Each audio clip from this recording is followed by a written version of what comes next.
दिए भने किन बिहा भएपछि बिहा गर्नु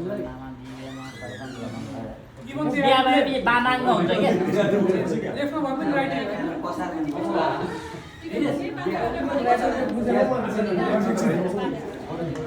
अब कसैलाई यो सबैको दाहिने देब्रे भन्यो भने त्यो दाहिने नै हो भने देब्रे हात थाप्नलाई के लाग्छ हैन मेरो बुढी देब्रे हो कृषा भनेपछि उसले दाहिनेबाट पनि देब्रे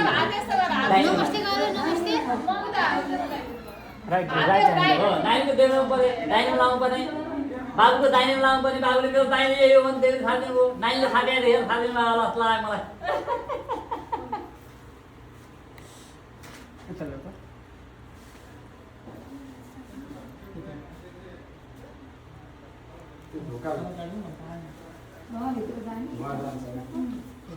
तर अब त त्यति गर्दैन गराउँदैन गर्दा